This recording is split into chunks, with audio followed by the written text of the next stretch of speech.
Selamat hari Minggu, jemaat yang dikasihi dan mengasihi Tuhan. Kita bersyukur kepada Allah karena kita bisa bertemu dalam ibadah hari ini, meskipun kita beribadah dari tempat kita masing-masing. Marilah kita hening sejenak untuk masuk dalam ibadah.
Untuk memulai ibadah kita, mari kita menyanyi dari Kidung Jemaat nomor 242, bait yang pertama dan bait yang keempat, Muliakan Allah Bapa.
Jemaat kami undang untuk berdiri.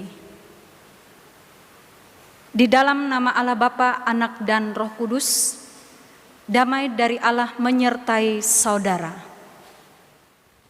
Dan menyertai saudara juga.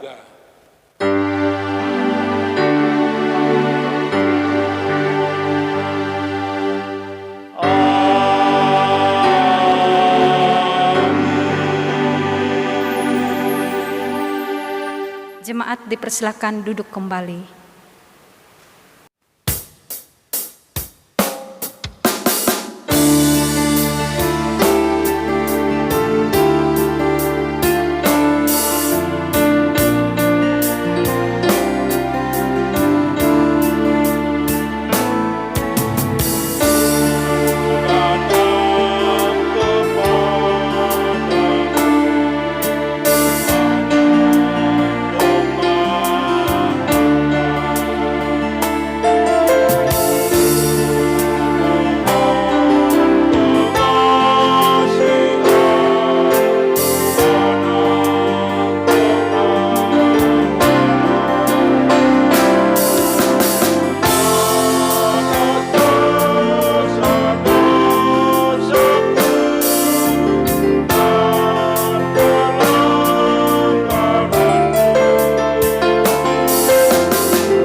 Pengakuan dosa.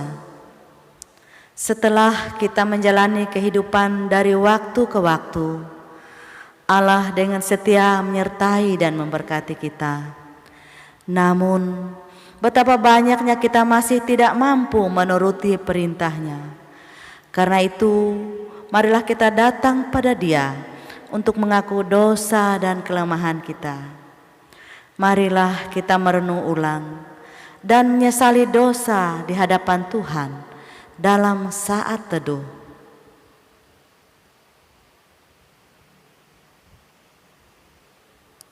Doa pengakuan dosa. Kami mengaku di hadapan-Mu, ya Tuhan Allah kami Yesus Kristus, bahwa kami sering melakukan kesalahan-kesalahan terhadap Engkau dan sesama kami. Oleh karena kesalahan-kesalahan itu, kami mohon ampunkan dosa dan salah kami, serta ajarkan kami untuk melakukan pertobatan. Dalam nama Allah Bapa, Putra dan Roh Kudus, kami memohon. Amin. Jemaat kami undang untuk berdiri untuk menerima berita anugerah. Selaku hamba Tuhan Yesus Kristus, kami memberitakan keampunan dosa bagi setiap orang yang telah mengaku dosanya di hadapan Allah dengan tulus, ikhlas. Karena begitu besar kasih Allah akan dunia ini, sehingga Ia telah mengaruniakan anaknya yang tunggal, supaya setiap orang yang percaya kepadanya tidak binasa, melainkan beroleh hidup yang kekal. Jemaat dipersilakan duduk kembali. Kita bersama-sama mendengarkan petunjuk hidup baru, Lukas pasal 16 ayat yang ke-10.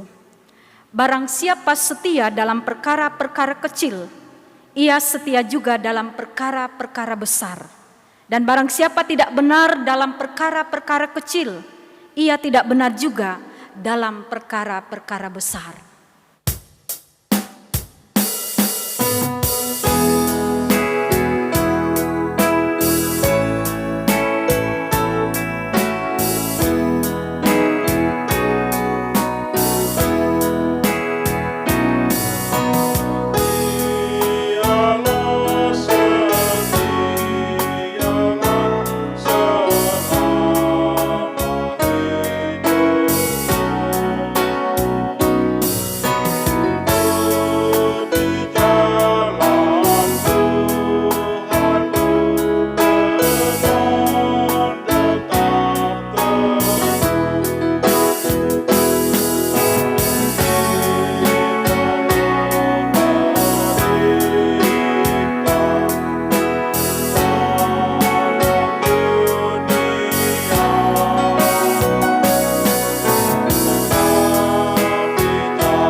Pembacaan Alkitab sesuai dengan nas Almanak GKE diambil dari Hakim-Hakim pasal 4 ayat 1 sampai 7. Kami ulang, Hakim-Hakim pasal 4 ayat 1 sampai 7 dengan perikop Deborah dan Barak. Setelah Ehud mati, orang Israel melakukan pula apa yang jahat di mata Tuhan. Lalu Tuhan menyerahkan mereka ke dalam tangan Yabin, raja Kanaan yang memerintah di Hasor. Panglima tentaranya ialah Sisera yang diam di Haroset Hagoyim. Lalu orang Israel berseru kepada Tuhan, sebab Sisera mempunyai 900 kereta besi dan 20 tahun lamanya ia menindas orang Israel dengan keras. Pada waktu itu Deborah, seorang nabiah, istri Lapidot, memerintah sebagai hakim atas orang Israel. Ia biasa duduk di bawah pohon kurma Deborah antara Rama dan Betel di pegunungan Efraim. Dan orang Israel menghadap dia untuk berhakim kepadanya. Ia menyuruh memanggil Barak bin Abinoam dari Kedesi di daerah Naftali, lalu berkata kepadanya, "Bukankah Tuhan Allah Israel memerintahkan demikian? Majulah bergerak menuju Gunung Tabor dengan membawa 10.000 orang Bani Naftali dan Bani Zebulon bersama-sama dengan engkau. Dan aku akan menggerakkan Sisera, panglima tentara Yabin, dengan kereta-keretanya dan pasukan-pasukannya menuju engkau ke sungai Kison, dan aku akan menyerahkan dia ke dalam tanganmu." Demikian firman Tuhan untuk kita. Yang berbahagia ialah mereka yang mendengarkan firman Tuhan Allah dan memeliharanya. Amin.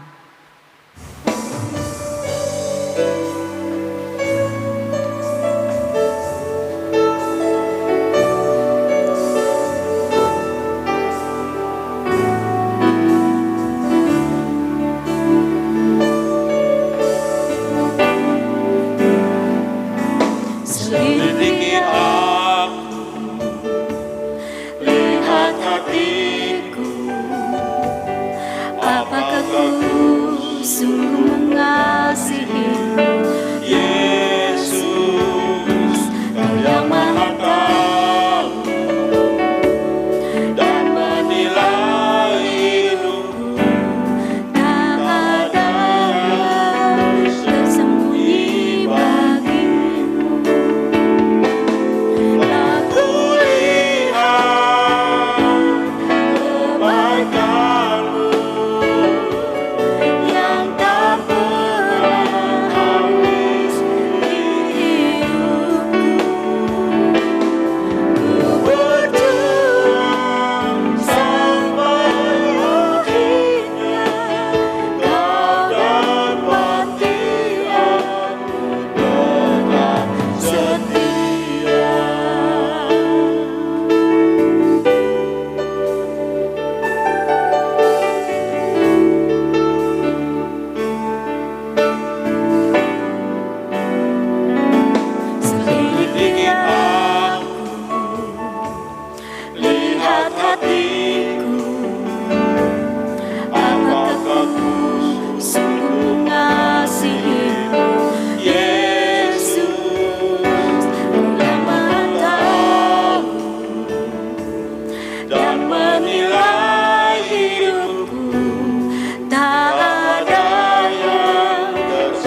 Selamat pagi Ibu Bapak Jemaat yang terkasih dalam Tuhan kita Yesus Kristus.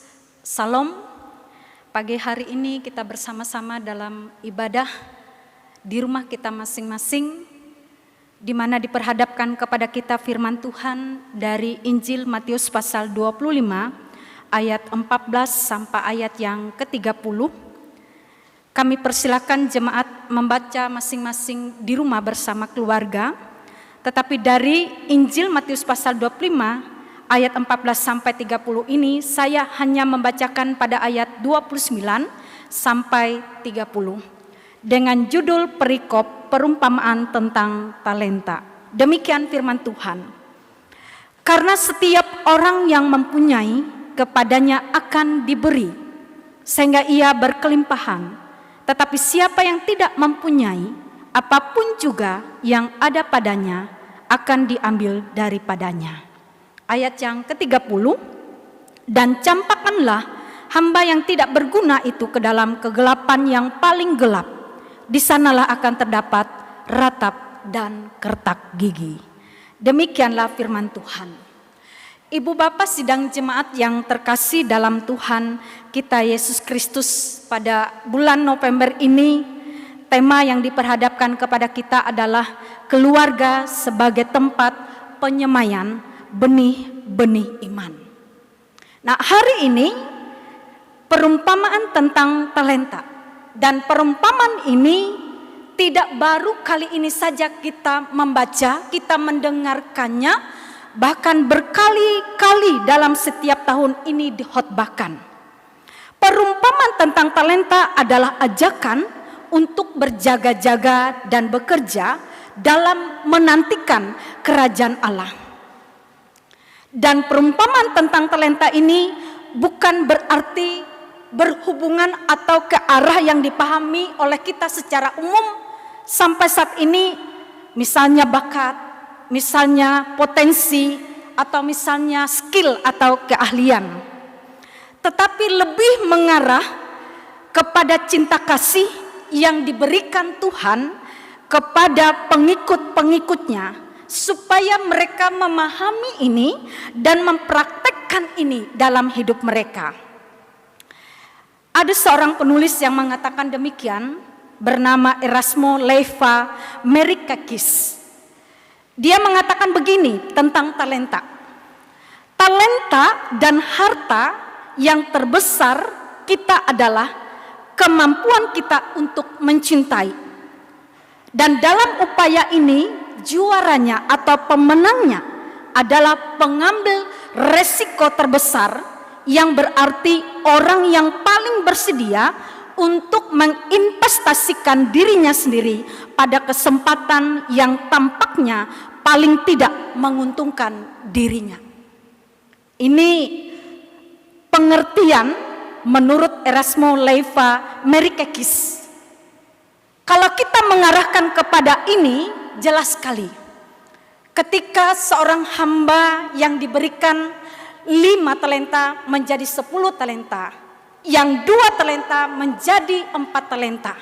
Dan ketika Tuhan yang mempercayakan talenta itu kepada mereka dan meminta pertanggungjawaban mereka, dan mereka mampu mempertanggungjawabkannya, yang 5 talenta menjadi 10 talenta. Dan yang luar biasa adalah yang memiliki 1 talenta, ia tidak bisa mempertanggungjawabkan itu di hadapan tuannya.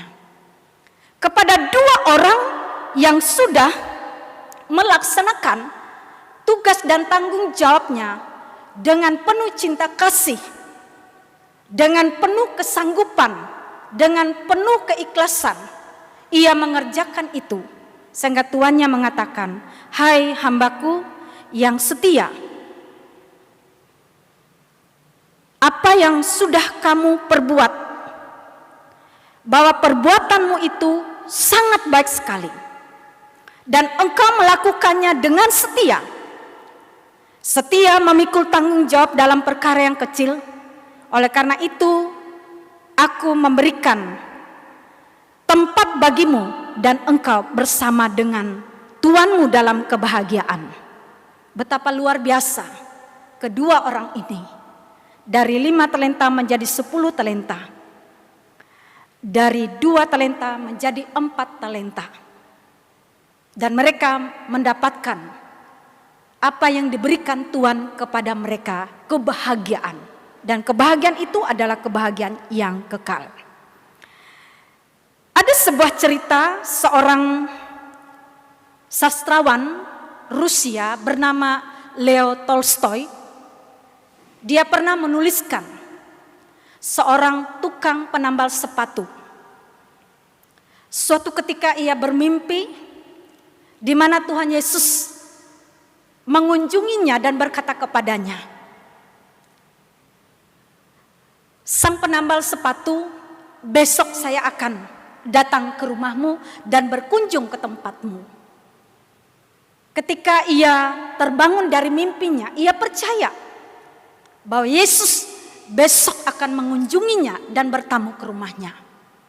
Oleh karena itu, pada pagi hari ia memang tidak bekerja. Ia menyiapkan dirinya mulai dari minuman dan makanan. Ia percaya bahwa Yesus akan mengunjungi dia. Dia duduk di depan jendelanya menantikan jika Tuhan Yesus datang ia bisa melihatnya. Dan ketika ia mengetuk pintunya, ia cepat untuk membukanya. Lama sekali ia duduk di jendela itu, tetapi ia tidak menemukan Yesus datang ke rumahnya, sama seperti apa yang dikatakannya. Tetapi ia terus menunggu. Di dalam penantiannya itu, tiba-tiba datang seorang buruh yang miskin, bersandar di rumahnya karena kelelahan. Ia tidak makan karena ia tidak memiliki uang untuk bisa membelikan makanannya. Sang penambal sepatu ini merasa kasihan, lalu ia membuka rumahnya dan membawa buruh miskin ini masuk ke dalam rumahnya. Dia menyediakan teh panas dan memberikan makanan roti kepadanya. Dia menceritakan bahwa hari ini Tuhan Yesus datang ke rumahnya. Buruh yang sudah makan dan menikmati teh hangat itu kembali ke dalam pekerjaannya. Sang penambal sepatu ini tetap menanti Tuhan itu datang untuk bertemu dengannya di rumahnya. Dalam penantiannya kembali dia melihat seorang perempuan pengemis miskin membawa anaknya. Dan mereka sepanjang hari tidak makan karena mereka tidak mendapatkan belas kasihan dari orang ketika ia meminta belas kasihan kepada orang lain. Sang penambal sepatu itu kembali terharu dan dia membawa seorang perempuan pengemis dengan anaknya ini masuk ke rumahnya. Ia kembali menyediakan teh panas, memberikan roti dan memberikan mereka makan. Sampai sore harinya ia tetap menanti. Bahkan sampai sore ia bahkan menemukan seorang anak laki-laki berlari-lari bahkan sampai ke rumahnya karena dikejar tukang penjual apel karena dia mencuri apel itu. Sang penambal sepatu merangkul anak ini, bercerita kepadanya dan kembali membawa anak ini kepada penjual apel untuk meminta maaf dan dia membayar apel itu. Sampai malam ia tidak menemukan Tuhan Yesus berkunjung ke rumahnya. Sehingga ia dalam kelelahan kembali ia tertidur. Dan dalam tidurnya ia bertemu kembali dengan Tuhan Yesus. Dengan senyum dia mengatakan, "Tuhan, hari ini aku menunggu Engkau. Tetapi mengapa Engkau tidak datang, bahkan tidak berkunjung ke rumahku?" Yesus dengan tersenyum menjawabnya, "Apa yang engkau lakukan hari ini, anakku penambal sepatu?"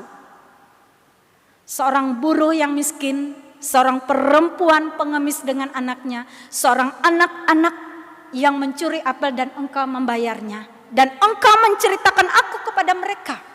Sesungguhnya aku hadir bersama-sama dengan mereka. Ibu bapak yang terkasih dalam Tuhan kita Yesus Kristus, inilah cinta kasih Tuhan belas kasihan yang Ia berikan kepada kita sesuai dengan kesanggupan dan kemampuan kita. Inilah yang harus kita kembangkan dalam hidup sebagai wujud cinta kasih, bahwa kerajaan sorga adalah kerajaan yang penuh dengan kasih. Kerajaan sorga adalah penuh dengan cinta. Cinta kasih kepada istri, cinta kasih kepada suami, cinta kasih kepada anak-anak, cinta kasih kepada orang tua, cinta kasih kepada saudara-saudara. Semua orang Tuhan berikan kemampuan untuk itu. Bagaimana kesanggupan kita untuk melakukan, mempraktekkan itu dalam hidup kita. Sehingga pada akhirnya ketika Ia datang, Ia akan mempertanyakan pertanggungjawaban itu dalam hidup kita. Dan ketika kita melihat kepada seorang hamba yang mendapatkan 1 talenta, apa yang terjadi dengan dia? Hamba ini hanya menaruh 1 talenta itu, dia kuburkan kembali ke dalam tanah. Dalam artian bahwa ia menaruh cinta, belas kasihan hanya terhadap dirinya sendiri. Sifat yang demikian sungguh melemahkan. Dosa yang menaruh belas kasihan hanya kepada diri sendiri sebenarnya timbul dari rasa tinggi hati.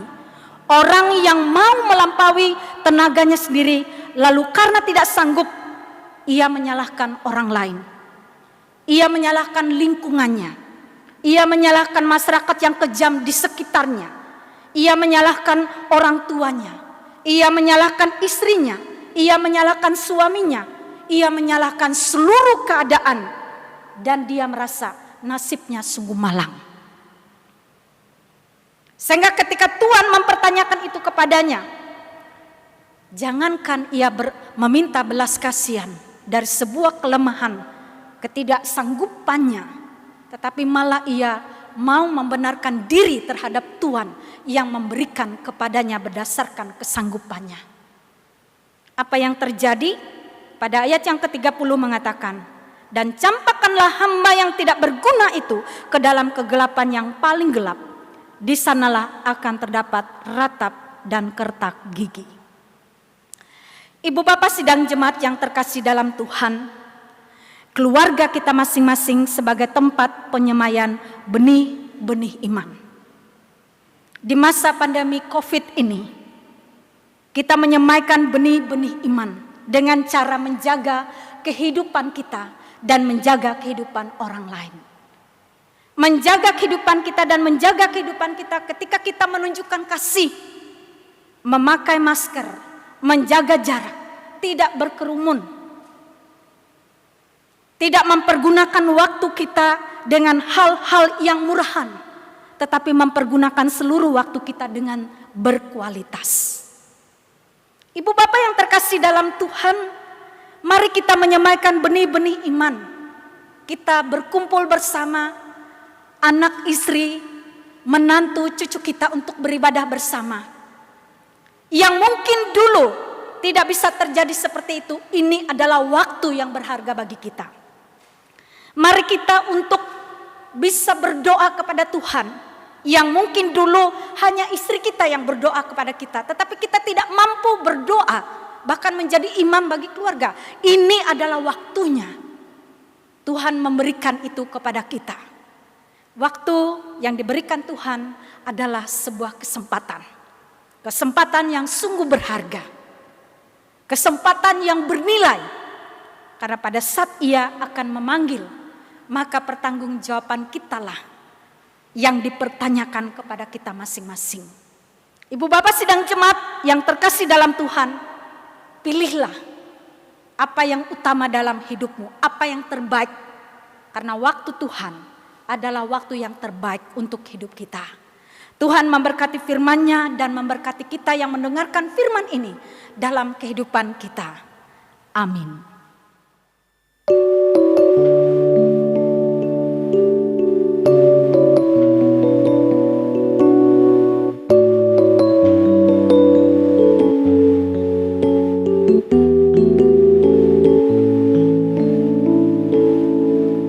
Seperti mentari yang bersinar seperti itu kasih Bapa,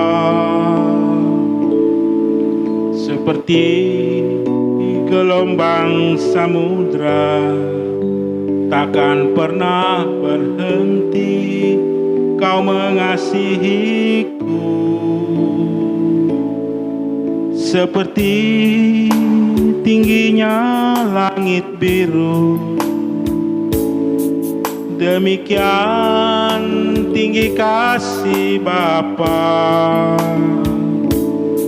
Sedalam lembah bayang maut, demikian dalam Kau tebus hidupku.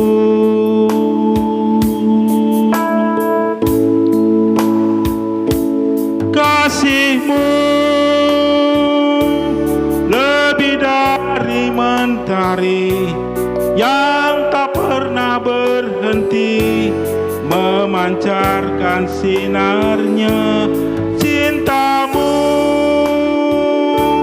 lebih dari samudra, tenggelamku di dalam kesetiaan-Mu Tuhan.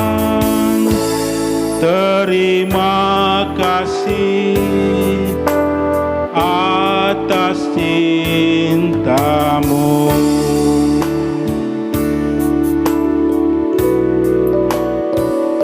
Ku kagum atas cinta-Mu, ku kagum atas kasih-Mu yang tak pernah berhenti.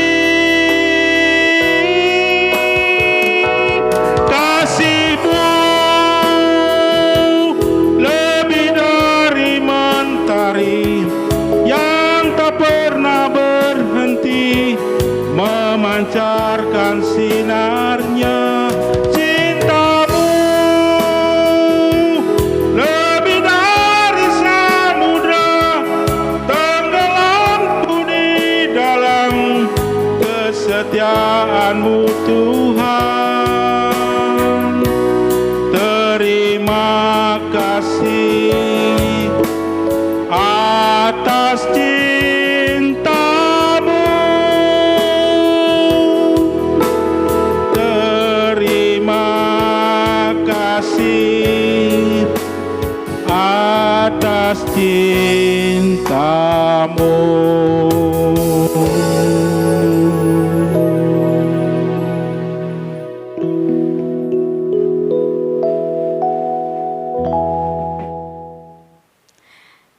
Jemaat Tuhan yang terkasih dalam Tuhan kita Yesus Kristus, mari kita bersama-sama berdoa. Bapa kami di dalam Yesus Kristus, kami bersyukur atas pemberitaan firman-Mu bagi kami saat ini. Kiranya dari firman-Mu Engkau materaikan di dalam loh hati kami, berakar kuat sepanjang kehidupan kami, sehingga kami menjadi hamba-hamba yang setia sampai kepada akhirnya. Pada saat ini dengan iman kami mendoakan bangsa negara kami Indonesia dan pemimpin bangsa kami. Engkau memberkati mereka ketika mereka memimpin bangsa ini, terutama Bapak Presiden Jokowi. Tuhan melimpahkan hikmat takut akan Tuhan, sehingga ia memiliki kebijaksanaan, sehingga memimpin negara ini penuh dengan ketulusan, keadilan, sehingga apa yang diharapkan oleh seluruh rakyat Indonesia, berkat kebersamaan, kebersatuan, saling menghargai satu dengan yang lain, adalah kekuatan yang besar bagi bangsa ini. Pimpin bangsa kami menghadapi masa-masa pandemi COVID-19 ini. Tuntun dan pimpin kami semua, baik pemimpin kami maupun rakyat ini, supaya bersama-sama bergandengan tangan melawan pandemi COVID-19 ini dengan hanya saling menguatkan satu dengan yang lain dan saling mendukung dalam menjalankan tugas dan tanggung jawab. Tuhan memberkati seluruh tenaga kesehatan dari pusat sampai ke daerah. Mereka Tuhan pakai untuk melayani semua orang yang sakit di rumah sakit, bahkan yang terpapar karena pandemi COVID ini. Kiranya Tuhan menjamah mereka setiap pribadi, memberikan kekuatan dan ketulusan dalam mereka melayani. Demikian juga orang-orang yang sakit, dalam nama Tuhan Yesus Kristus, Engkau pulihkan mereka. Kami mendoakan seluruh jemaat Tuhan, jemaat GKI Nazaret Eklesia. Tuhan memberkati setiap keluarga rumah tangga kami. Pimpinlah keluarga rumah tangga kami dengan hikmat Tuhan, sehingga setiap keluarga kami sungguh-sungguh menyemaikan benih-benih Injil, cinta kasih Tuhan, cinta kasih yang memberikan waktu sebaik-baiknya untuk saling melayani dengan cara dan kualitas yang sangat tinggi. Kiranya dengan cinta kasih Tuhan, kami saling mengasihi, suami dengan istri, anak-anak dengan orang tua dengan anak-anak, demikian juga dengan saudara-saudara kami. Berkat yang Tuhan nyatakan atas pekerjaan kami bersyukur. Bahkan sepanjang hidup kami ini, kami menikmati apa yang Tuhan berikan sebagai anugerah terbesar dalam kehidupan kami. Berkati anak-anak kami dalam masa pendidikan daring mereka. Tuhan melimpahkan kecerdasan, hikmat, dan takut akan Tuhan, sehingga mereka pun memiliki masa depan yang Tuhan berikan kepada mereka. Berkati seluruh ibu bapa, penatua, diakon, pendeta, guru-guru sekolah minggu, semua yang melayani. Tuhan pakai kami supaya pelayanan ini sungguh-sungguh berdampak, dan Injil Tuhan sungguh-sungguh menjadi Injil sejati yang mengabarkan kabar baik dan diterima oleh setiap keluarga rumah tangga kami. Demikian juga kami menjadi pekabar-pekabar Injil ketika kami berada di luar, bahkan di mana saja kami ditempatkan. Tuhan memberkati yang sakit, mereka dipulihkan. Tuhan memberkati mereka yang berduka cita, mereka dihiburkan. Tuhan memberkati mereka yang bergumul, Tuhan kuatkan mereka tetap berdiri bersama Yesus, mereka menang. Tuhan jamalah setiap pribadi kami, supaya kami taat setia kepadamu, sekarang sampai selama-lamanya. Berkati saudara-saudara kami pada minggu ini yang berulang tahun, baik kelahiran maupun pernikahan. Biarlah seluruh karya Tuhan dalam hidup mereka karyakan kembali dalam pelayanan, dalam pekerjaan, demikian juga dalam perjuangan hidup mereka. Inilah doa dan seru kami, di dalam dan oleh Yesus Kristus kami berdoa, dan kami aminkan dengan doa Bapa kami yang kami ucapkan bersama-sama. Bapa kami yang di sorga, dikuduskanlah namamu, datanglah kerajaanmu, jadilah kehendak-Mu di bumi seperti di sorga.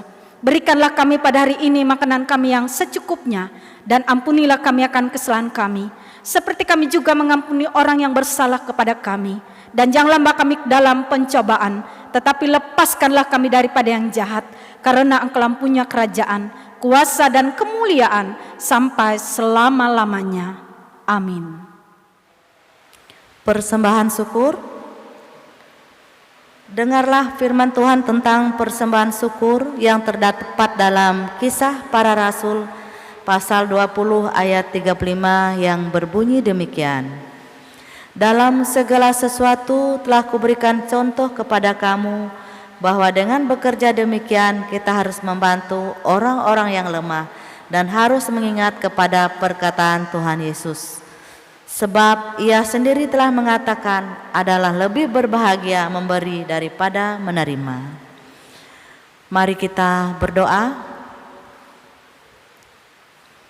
Allah Bapa yang di surga, kami ingin mempersembahkan persembahan syukur kami kepadamu. Kami mohon terimalah persembahan ini untuk kelancaran pelayanan firman-Mu di bumi ini.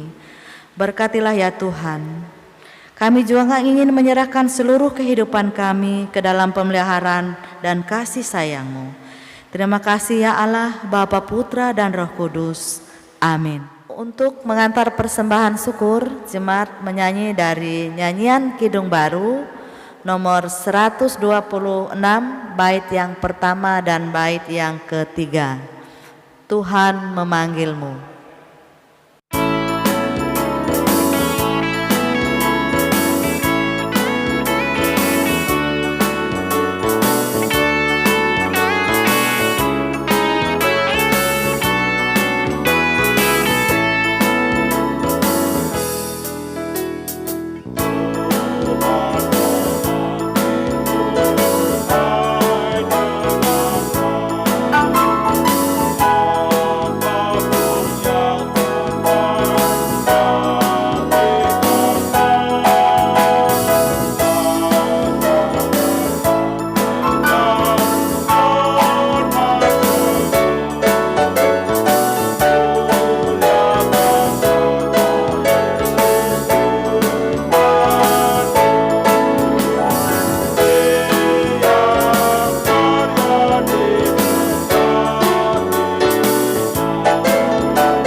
Pengakuan iman, marilah kita berdiri bersama-sama dengan sekalian orang percaya dari segala masa dan tempat untuk mengikrarkan pengakuan iman Kristen kita. Aku percaya kepada Allah Bapa yang Maha Kuasa, Khalik langit dan bumi, dan kepada Yesus Kristus anaknya yang tunggal Tuhan kita, yang dikandung daripada Roh Kudus, lahir dari anak darah Maria, yang menderita di bawah pemerintahan Pontius Pilatus, disalibkan, mati dan dikuburkan, turun ke dalam kerajaan maut. Pada hari yang ketiga bangkit pula dari antara orang mati, naik ke surga, duduk di sebelah kanan Allah Bapa yang Maha Kuasa, dan akan datang dari sana untuk menghakimi orang yang hidup dan yang mati. Aku percaya kepada Roh Kudus, gereja yang kudus dan am, persekutuan orang kudus, pengampunan dosa, kebangkitan daging, dan hidup yang kekal. Haleluya.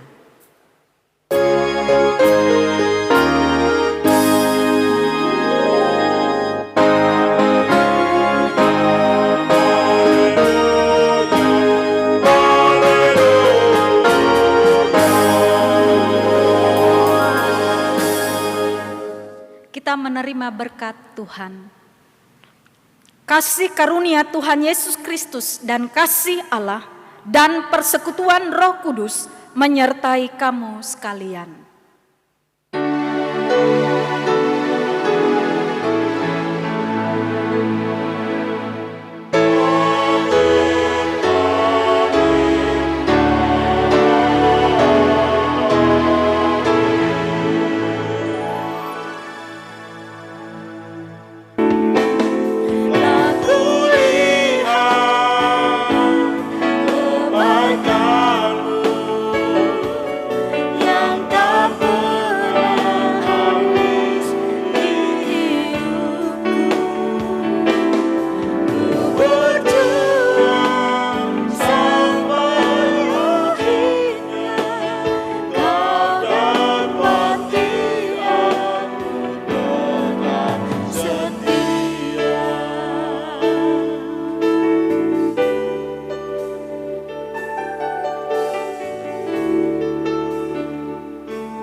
lihat hati